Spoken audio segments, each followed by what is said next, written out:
So thank you very much. I would like to give a presentation on Nereda, which is a new advanced wastewater treatment for biological treatment of wastewater from industry and municipal.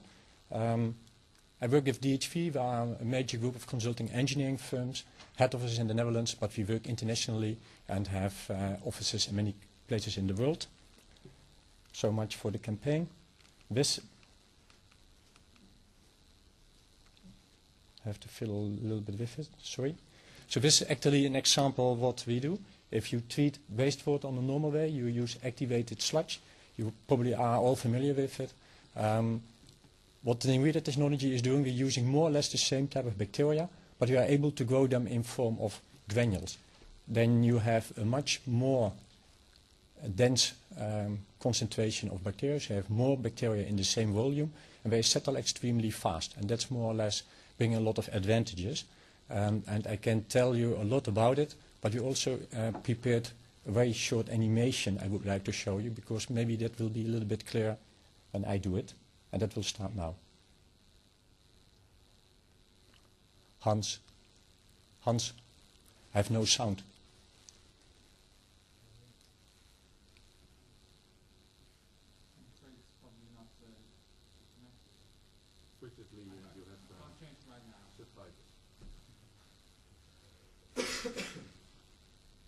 No, but it will be boring without the sound, guys. Then I will try to do it myself. There's nothing you can do about it, Hans? No? Okay. Then we will skip it. You can talk to them. I will do it in the old-fashioned way then. What I then first would like to show you is the real stuff. It's a small movie clip showing the difference in sedimentation behavior. On the right-hand side you see the granule bacteria. On the left-hand side you see the activated sludge. We just made a small home movie clip where you see the settlement after 15 seconds. And now we speed up the movie. This is after 5, 10, 15 and then 20. So this clearly shows how much more faster those granules settle than normal activated sludge.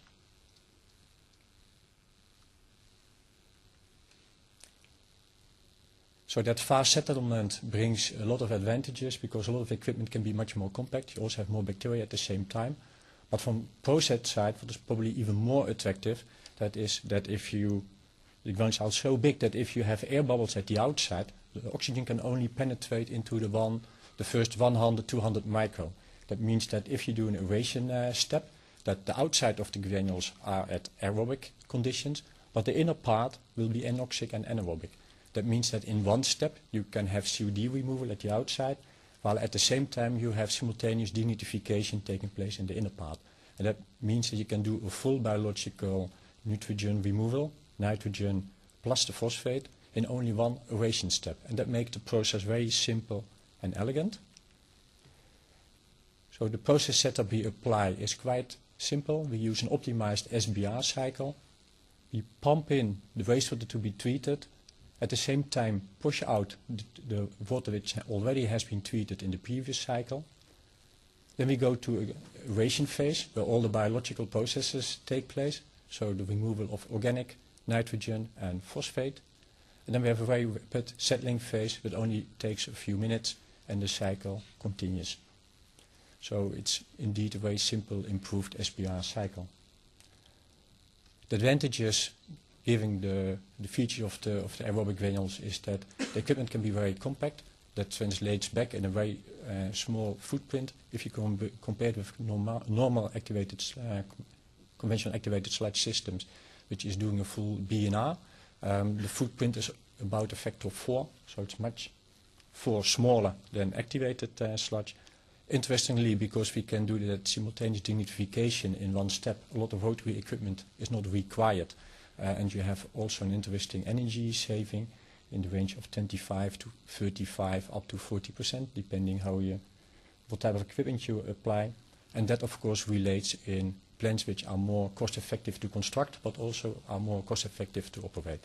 And that is of course nice, because then you can make the wastewater treatment more cost effective.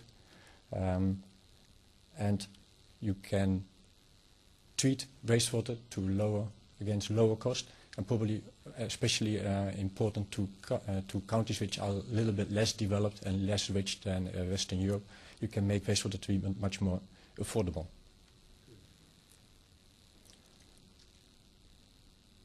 So this slide sums up a little bit the advantages of the technology, but I think we have covered them already more or less in the introduction. One of the examples I will show you in a few minutes is a full-scale application in South Africa, treating municipal wastewater.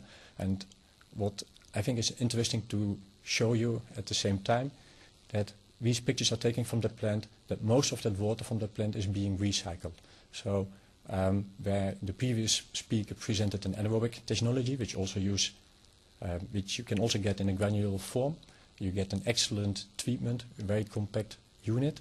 One of the drawbacks, however, from anaerobic treatment is that it will be quite difficult to go to very low COD concentration, the nitrogen concentration in the effluent, whereas the aerobic system can manage that. And this is an example that the aerobic treatment can quite easily be a stepping stone into water reuse in places where water is scarce. Also, the sustainability of this technology is quite interesting, because I mentioned we use less energy, less footprint, less chemicals, etc. So that relates back in really a more sustainable way of treating wastewater. However, there is always might be a drawback.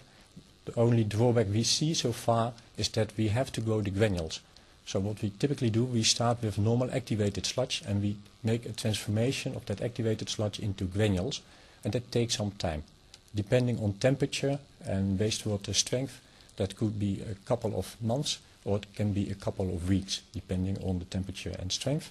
So you could see that as one of the drawbacks, that you might have a little bit longer startup time to go into the full granulation mode.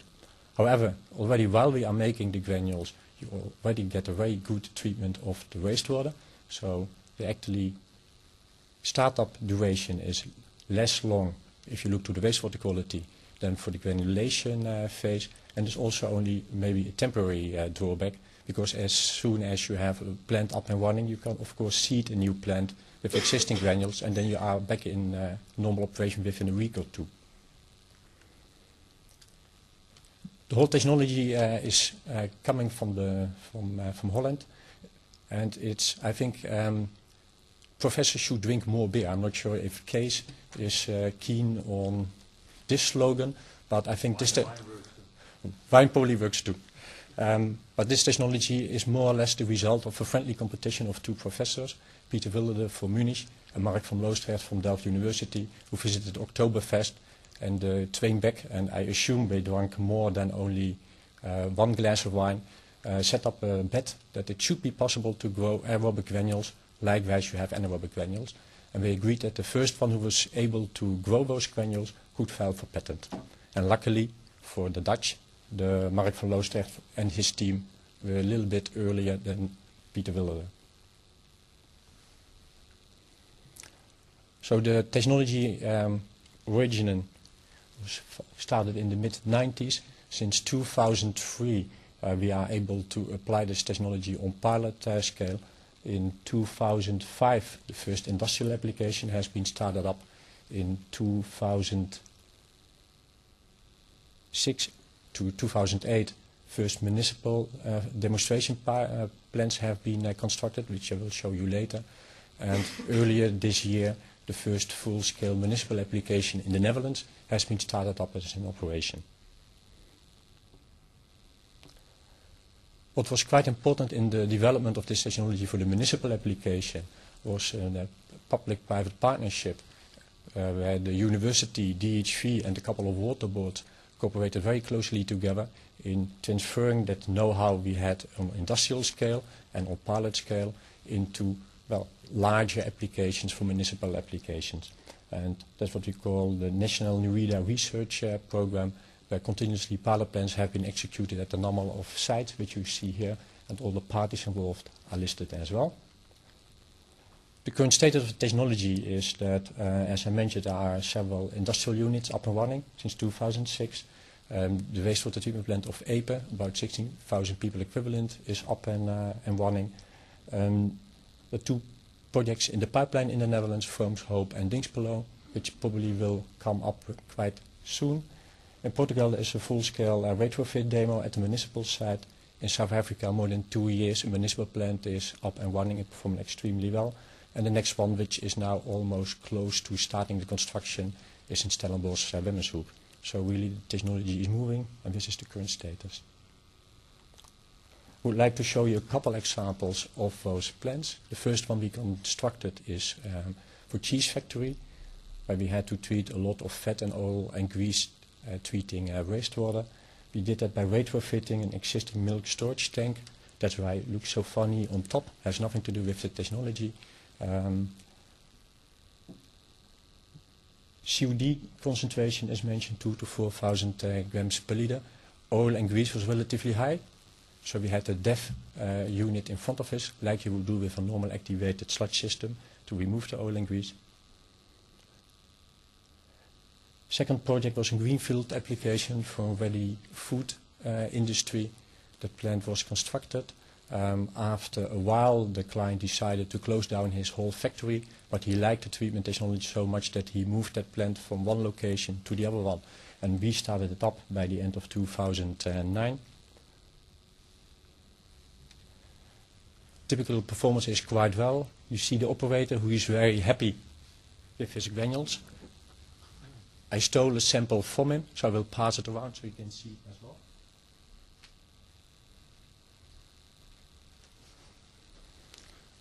Here the biomass concentration is up to 15 grams per liter. This gives you the profile of the inflant.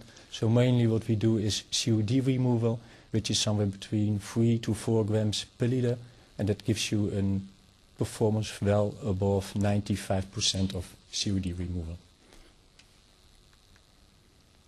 Another example was a retrofit of an existing SBR tank treating edible oil, which had problems and did not perform very well, and we more or less retrofitted existing SBRs into the Nereda Technology. And the next slide will show you some performance data here. Again, quite high COD concentration, 5 to 6 grams per liter, and again an extremely high COD removal. And what was more important to the client, also very stable and robust operation. Then we come to the first municipal application. You see the big shark because the plant is up and running at Gansbaai in South Africa at the Cape, which is a very famous town for cage diving. So they put you in a cage and you can see the big sharks. The treatment setup is quite simple. Nereda reactor. Effluent is going into the irrigation pond, is being used for greening. Most of the water is being reused, and the sludge is being dried on sludge drying beds. This is the picture in real life. Here you see the performance data. Again, we're treating a lot of septic tank material, so the COD concentration is pretty high for municipal wastewater, extremely high in suspended solids, about 700 milligrams per liter, bringing down to 5, so excellent performance. Now I will speed up to show you the last example at the Epe plant. When existing wastewater treatment plant has to be replaced, it had to be increased in capacity and increased in performance data. The target of the management was to do it as cost effectively as possible and reduce energy consumption. And based on a lot of technology comparison, they decided to do it with Nereda. Before we did that, we did extensive pilot testing, which I will not show you now in detail. But those resulted in the construction of the Epe sewage treatment plant, where we had to compile with these performance data to remove the total nitrogen down to 5 milligrams per liter and total P2.2. Capacity is about 60,000 people equivalent, with a large amount of that being from slaughterhouse waste. We have constructed it in a design construct contract. The construction has just been finalized and the startup is going on. And due to time limits, I will leave it to this.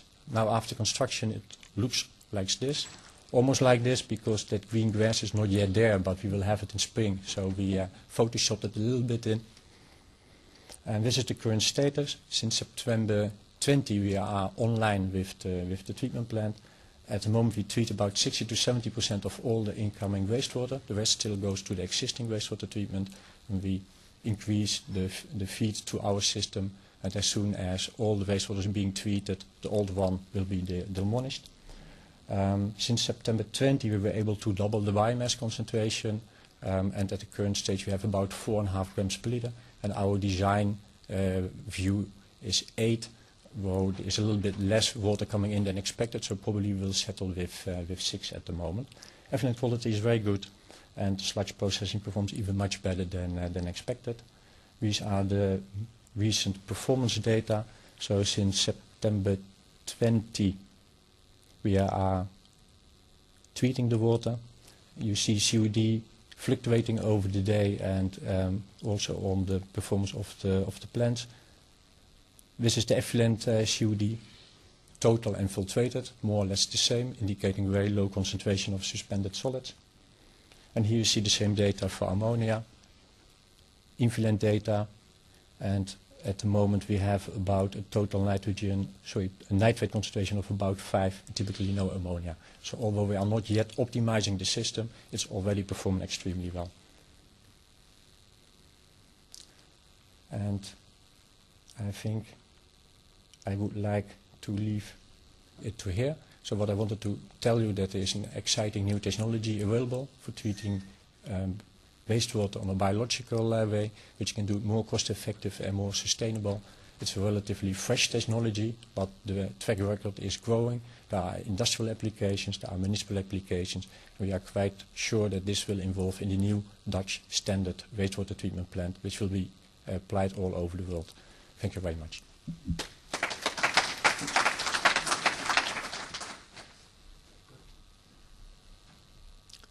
So anyone has a clarification question?